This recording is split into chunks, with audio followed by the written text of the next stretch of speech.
Okay, a question that I get from a ton of you is, where do I start if I want to start a podcast? And I love when answers are simpler than we expect them to be. So I want to tell you about a resource that's changed the game for us with our podcast, and that is Spotify for Podcasters. If you want to start your own podcast, Spotify has a platform that makes it so easy. You upload your episodes and then Spotify actually distributes it everywhere onto all platforms and even helps you earn money so that it can be profitable for you and a blessing for you, your family, your people. Spotify for Podcasters lets you record and edit your podcast literally from your phone or your computer. So if you don't have a fancy setup, it's okay. You can immediately get started today. Then again, you distribute it to Spotify and everywhere else that podcasts are available. You can also do video podcasts, which sounds like a dream to me. And when you want to take conversations with your people to the next level, you can do Q&A and polls, all sorts of fun things. You can earn money with ads and podcast subscriptions, or you can just get started using what you've got for the good of others and the glory of God. Check out Spotify for Podcasters. I use it. I love it. I highly recommend it. Download the Spotify for Podcasters app. I have it on my phone, highly suggest, or go to spotify.com/podcasters to get started today.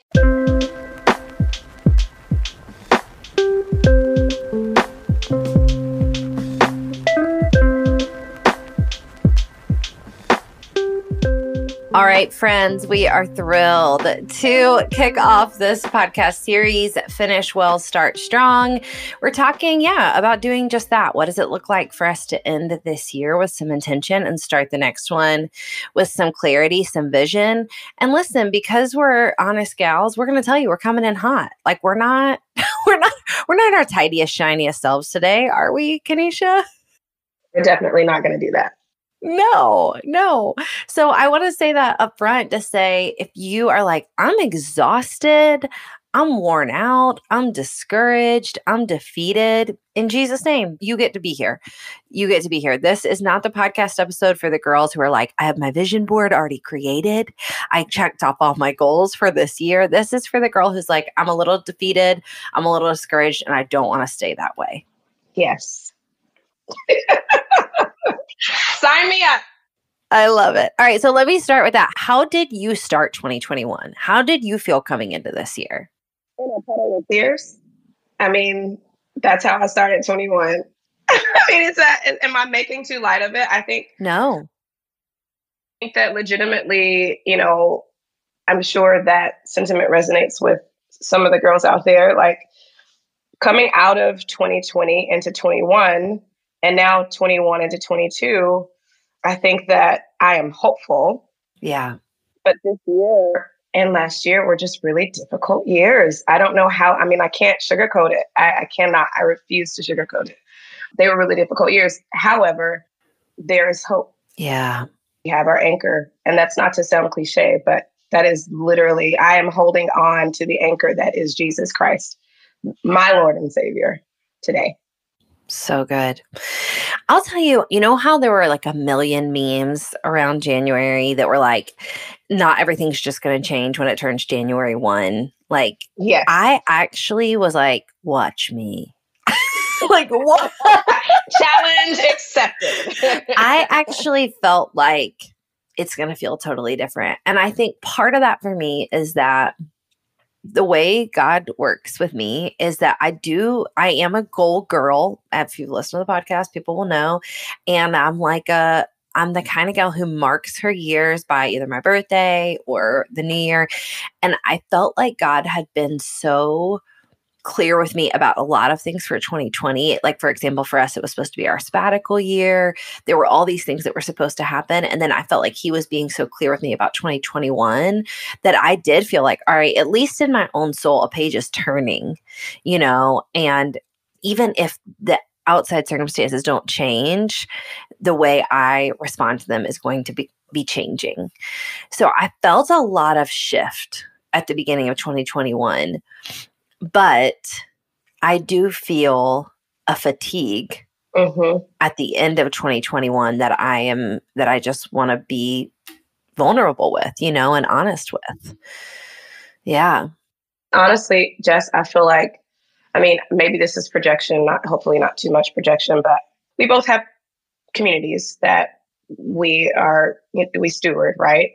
And I'd say this is actually not projection. What I am seeing in my DMs, what I'm seeing in the comment section, and what I'm seeing in my email inbox is that people also out there are fatigued. Like women are fatigued. And we could go through the litany of reasons as to why that could be. But the honest question or the honest answer, I think, is maybe in light of what we're talking about today, which is goal setting and how that relates to following Jesus, essentially. Like, I think my question becomes like, why are we so fatigued? Like, maybe that's one of the questions we can answer there and we can kind of dive into is why are we so fatigued? Why do you think we're so fatigued? I mean, I don't want you to get too transparent here, but I can answer the question. I won't ask you to answer it. I'll answer it for myself first. For me, I think that looks a lot like not looking to Jesus as much as or as often as I can. I was going to say I should, but no shame. As often as I can. And so I think when I think about 2022, I'd like to vision out and proposition myself to think more about how I can look to Jesus more in 22 and look at myself less, look at what's happening around me less than I did in 21 or 20 and 21. I agree. I would say very similarly that one of my goals for 2021 was get a bigger view of God. That's what I said, like get a bigger view of God. And I would say it's one of the goals that I have some regret about not taking some steps on. Things I wanted to do, like take a once a quarter or twice a year, like silent retreat for 2 days. I wanted to find a spiritual director, someone to kind of check in with me about my soul. And those are some things I didn't make moves on that now at the end of the year, I'm like, to do life well, I needed to have a bigger view of God. And just by bigger, I mean like, right? I needed to take him in more. I needed to take in the sight of him more than I did. I'll also tell you, I think I'm like, God's starting to talk to me about 2022. And the phrase that keeps coming up is mind your own business. And listen, I think I'm a big fan. I think he's talking to me about minding my own business, and even how I think for a lot of women, I want to just speak to this, for a lot of women, even like thinking about minding our own business, maybe pre-2020 or even the years before that might have been like pretending that other people didn't have issues or struggles or that we weren't even potentially complicit in them. And that's obviously not what I'm saying. I think God's saying like, there's a lot you can handle here. Like there's a lot you can take care of here. There's a lot you can repent of from here, but you have actually got to mind what you can do and what you can impact and start to let go of what you can't. Absolutely. Yeah. And I think God changes our business too. Yeah. Yeah. Right? Like what was our business 5 years ago isn't our business today. Speaking of mission, right? Like sometimes that shifts and pivots as well. So it's like always on the lookout for that pivot because it seems like God's kind of into those. He really, I think in the best ways, because there's nothing better than getting new business, I would agree. I would agree. Yeah. There's nothing better than getting new business. With that in mind, how do we look at God, make him bigger, magnify him and what he's calling us to without, like you said, being complicit, becoming complicit, but also like not dismissing what's in front of us, but also like acknowledging it, but not magnifying it. Yeah. Does that make sense? Yeah. I have one idea and it is really simple. I mean, it's really simple. Okay, I'm reading this book on the fear of the Lord. I'm not going to share the name of the book because I'm not sure it's good yet that I want to share it. I'll share it on my Instagram if I get through it and decide I want to, endorse for other people to read. But I'm reading this book on the fear of the Lord right now. And literally the whole first chapter is about how big space is and about how small Like the cells are. universe. The universe. It's just so great. It's my favorite. Like, for example, okay, quick science lesson. Did you know that falling stars are not falling stars? I've heard that before, but I don't remember what they are. So educate me. Well, because stars do fall, like they burn out of existence, but it would take so long for us to see a star falling. So for example, like we are still, this is true, this is science. We are still literally like I'm blown already and you haven't even finished the sentence. So we are still seeing stars right now that may have burned out of existence when Moses was on the earth. I'm sorry, what? Because I know, because of light years and how long it takes for light to reach the earth, we're still seeing. Wow. Yeah. Dead stars, essentially. Wait, there's a sermon in there. There is a sermon. I know. So I'm literally reading this book, but of course it starts with the stars and then it like moves all the way, to atoms and cells and like understanding how small an atom is and how small a cell is. And then somewhere in there, is like Psalm 112, like, what is man that you are mindful of him? Yes, yes. That you have crowned him, meaning mankind, meaning us, with glory and honor. Like, what is man that you are mindful of him? So all that being said, my really simple, like part of it is like, I just wonder if we need to spend more time in what leaves us in awe of God.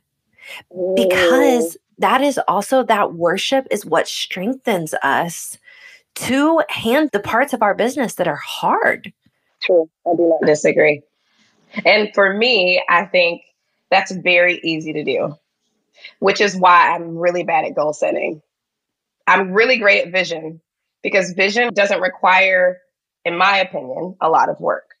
It comes naturally for someone like me who is a dreamer, a visionary. I can see the picture. I can see it from beginning to end.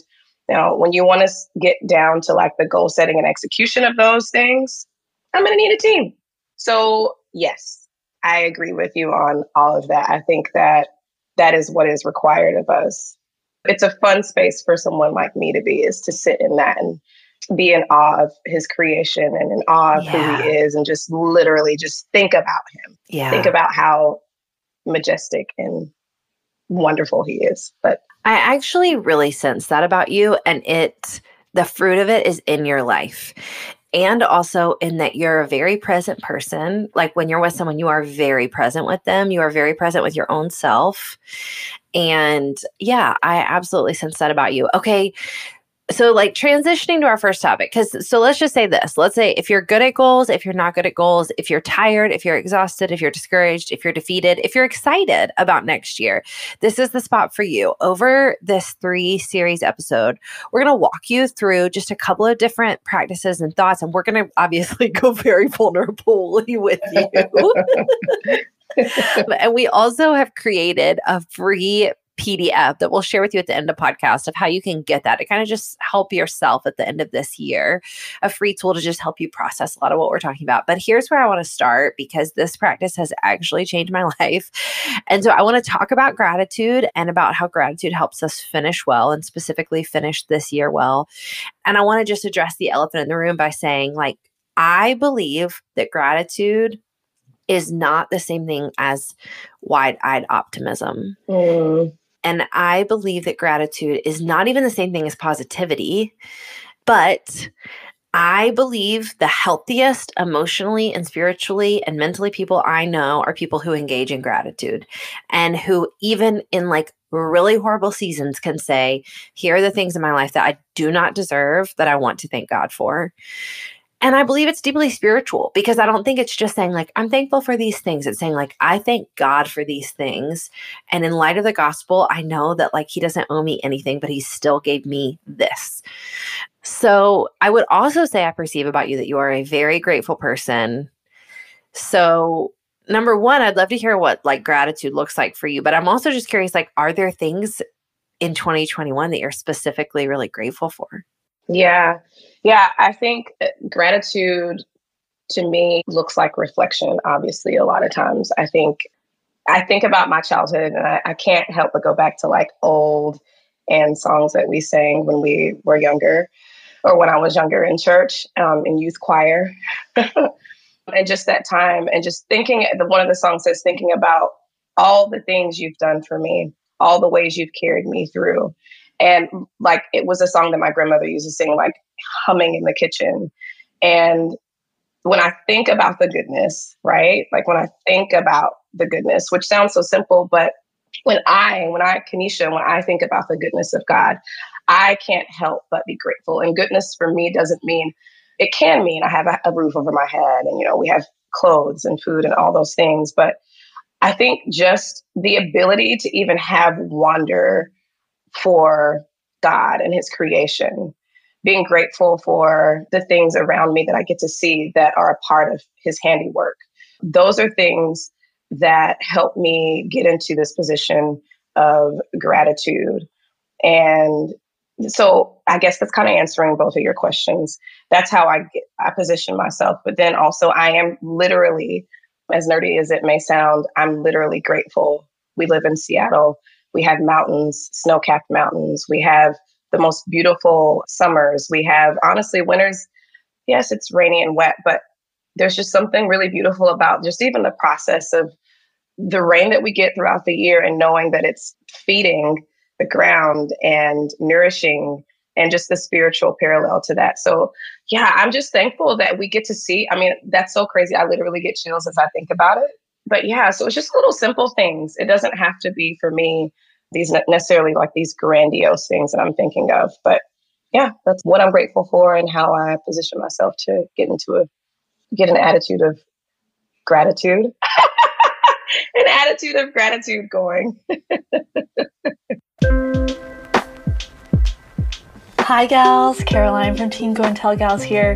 Listen, I love goal setting just as much as the next gal, but sometimes it can be a little overwhelming. Where do you start when we're working to cast a vision? Well, you've come to the right place because you're listening to this series, but I've got even greater news for you. We've created a simple, free goal setting guide to act as an aid as you listen to these episodes and think about the year ahead. It has 3 sections and a bonus resource to help you test out all the tips you're hearing in these episodes and get with God about your goals. Did I mention that it's free? Download at goandtellgals.com or at the link in the show notes. God is mighty in you, and I know he will bring glory through your goals.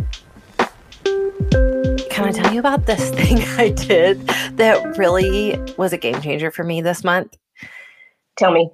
Okay, so I started my Thanksgiving I had to get up at 6 a.m., to let the yeast rise, let my biscuits rise. And so while I was waiting for my dough to rise, I made a 60-second reel of the past year. I saw year. your reel. And I thoroughly enjoyed it. Did you see your cameo in it? I didn't. And I watched it 3 times. That's weird. You're in it. I have to go back. You're and watch like a split second. Yeah, go back and watch it. You're in it for like a split second. You're so cute. It's the sweetest thing. Well, I did that. And at first I was like, oh, this will be a cute idea. Like, this is a cute internet idea. And then I got to like March in video, and I was just weeping. I just was like, God, I didn't realize how many just short 2, 3, 4, or 5 second videos I have on my phone, but I have a lot. Apparently that's the thing I do. And I was overwhelmed. And there were short videos. Like, there's one of my son tying his shoes. Aww. Because one morning he just looked so cute tying his shoes, and I took a quick video of him. There was one, I actually didn't put this one in the reel because it was too raw. While recording it, I found this video of Nick when he was in the hospital in May when he was having heart issues. I mean, not COVID, heart, yeah. Heart, yeah. Well, it was heart stuff from COVID related. COVID. Yeah. Post-COVID heart stuff, we think. Yeah, there was Cannon tying his shoes. There was like Nick in the hospital. A lot of the videos were like times people thought they were taking a picture on my phone. They actually took a video, something like that. And I just was overwhelmed. So I would say like on both ends of the spectrum, I think I probably need a little more of the big awe, space, wonder, less defined things, but taking off the small, simple, oh my gosh, that happened. Like, or like I got through this hard conversation, or, just small little things like that. Doing that was so cathartic and worshipful for me to start off Thanksgiving.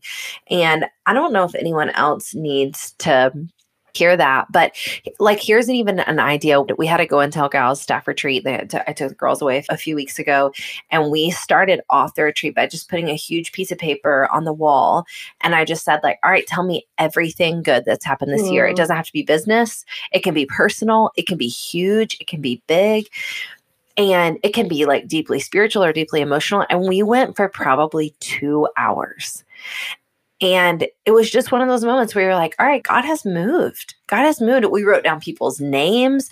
I mean, at one point we wrote down Caroline's yellow couch because one of our team members, like, yes, yeah, God just like provided her this beautiful yellow couch. She's so great. And so, yeah, I just want to encourage our gals that no matter what your 2021 has been like, whether it's just sitting in awe of all of it and like creation and the fact that God is real, or whether it's getting really specific and strategic, I think counting the fruit and working through some rhythms of gratitude in some situation, in some way, shape, or form is really, really, really healthy.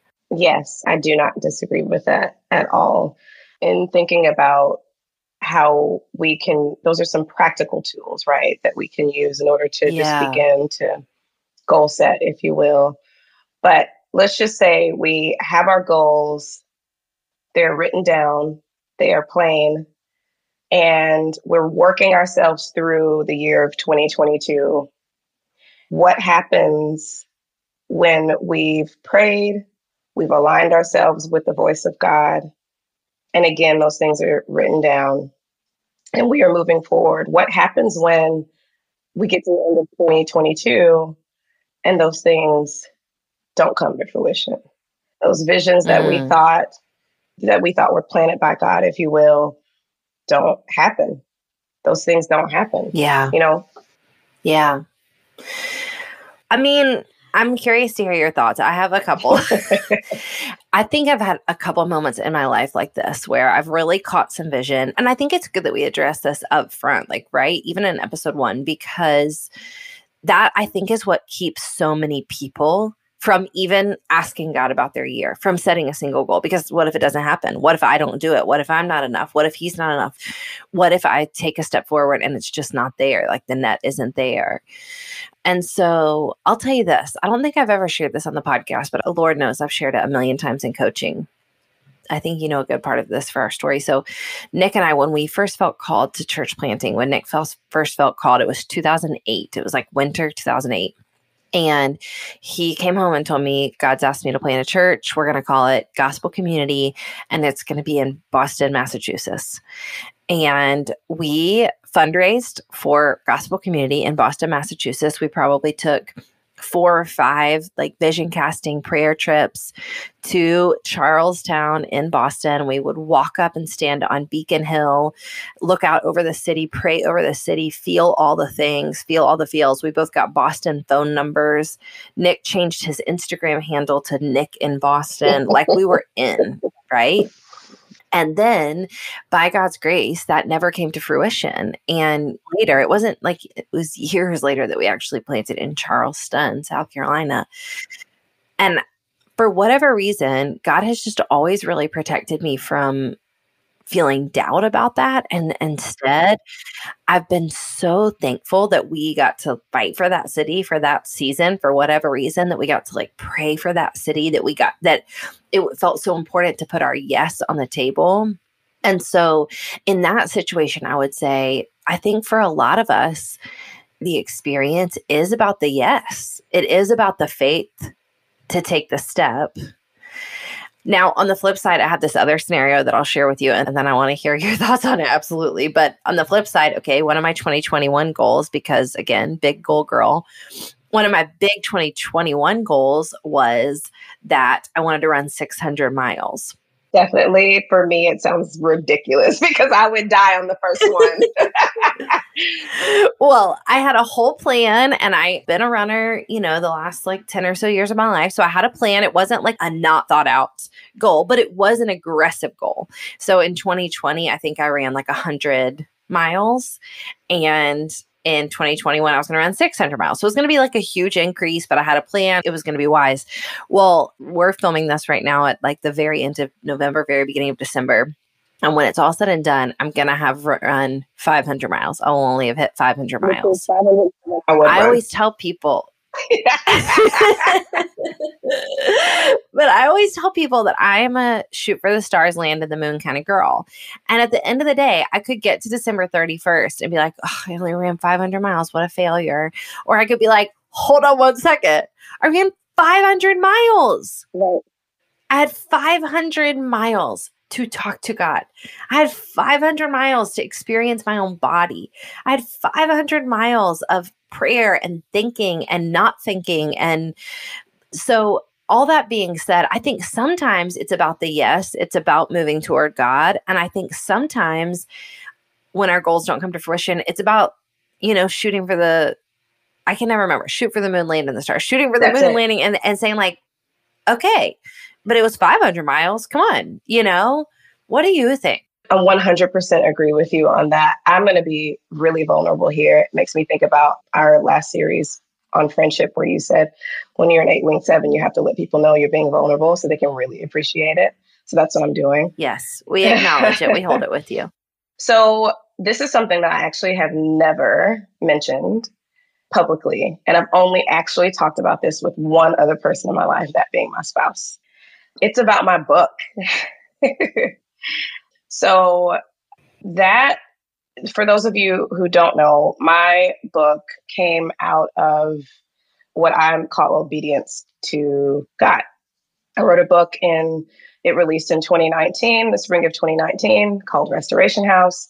And I was so on board with this whole vision that we had set out for the message of Restoration House of this book. And I think I've journeyed through, this is like really, I feel like I should share this just because I think this is, number one, it's going to help me. Number two, I know it's going to help someone else out there.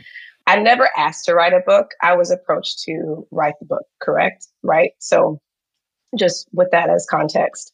So as I'm journeying through the writing process for this book, I'm reminding God the entire time that I didn't ask to write this book. And I knew, and I know that he asked me.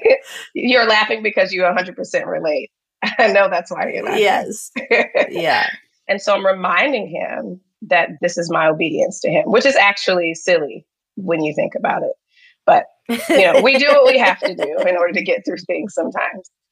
So 2019 comes, the book releases, and I'm finally actually allowing myself to enjoy the process of this release. And then I'm touring, we're doing signings, and 8 months, I would say 6 to 8 months into the release, COVID happens. And I don't get to finish what I believe I started. And I think that I've been on this journey, if you will. That was 2019. We're moving into 2022, where I'm through a lot of therapy, honestly, not just for the book, by the way. That would be weird. Yeah. But that has definitely been a part of it. But seriously, so I'm going to be really honest again. There's been a lot of disappointment attached to the fact that I didn't get to finish what I thought God started, right? And again, with our human minds, our human brains, our human hearts, we only have little understanding of what that actually really means. So yeah, I've been in this space of essentially being really afraid to set vision, which is something that is huge for me because that is what I do. I'm a faith girl. I can see things, I can feel things, I can believe for things. And I mean, I can't help but think about, the scripture that we use so often, which is what the enemy meant for bad, God will turn it to good. And I wholeheartedly believe that this is one of those situations where the enemy has wanted me to believe something, that something being that God was done. right? But God being who he is turning it, ing, actively turning it into good. And Yeah. so we have this vision for what this book is going to do, what it represents, the message. And when I say we, I really mean me and my heart, and things that I thought would happen. And I put myself out there, if you will, and then it gets shut down. So I have this opportunity to either allow that, the vision that I set, I have this opportunity to either allow that to stop me and to stop God's purpose in me, or I have an opportunity to learn something from that and really pan out and look at the big picture. And so all that to say, I think for me, where I am today in this moment is I know and I am reminded that it was about my yes. It had nothing to do with a lot of the particulars that I thought it had something to do with. It had nothing to do with a lot of the fun things that are attached to writing a book releases and launches and all those things. Those things are great and they're fun. Yeah. But I also understand and I know and I'm experiencing the ripple effects of, and I know that they will continue, of this book, the lives changed. One being mine, honestly, how it continues to challenge me and to form me and to draw me closer to God. So, yeah, I think there could be an opportunity for a lot of disappointment there and a lot of hurt and a lot of fear, honestly, to keep me from stepping out again and again and again into what God has called me to. But I'm thankful for the Holy Spirit who is allowing me and allows me to hear his voice and to lean in and to continue pressing forward, even though the vision that was set or the goal that was set, if you will, wasn't necessarily achieved. But what I see is there's something bigger in all of it. So, yeah. And what I would encourage anyone who I was talking to ask, and what I think might be really helpful for some of our women to ask, if you're like, hey, before I even start, I'm worried about failure, or I think maybe some women listening may really resonate. First of all, thank you for being so generous, for sharing that with us. Like, you're so brave and you're so kind. A lot of women may relate to 2022 for me is going to be trying again, or going back to something that I dropped at the beginning of 2020, or going back to something God gave me at the beginning of 2019 or 2018 or 2015, 2022. I mean, 2002.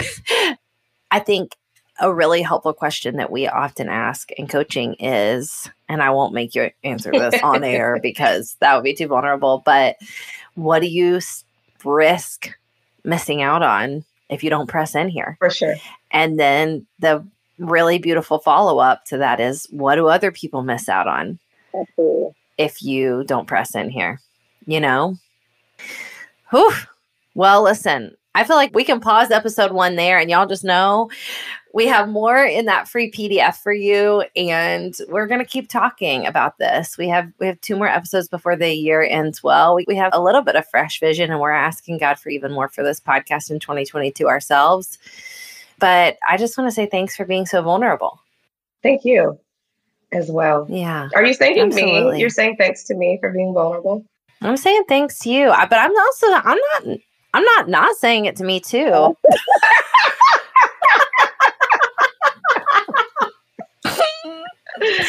I would like to thank me for being vulnerable too. We love you, gals. Let's keep talking. I can't wait to keep this conversation going.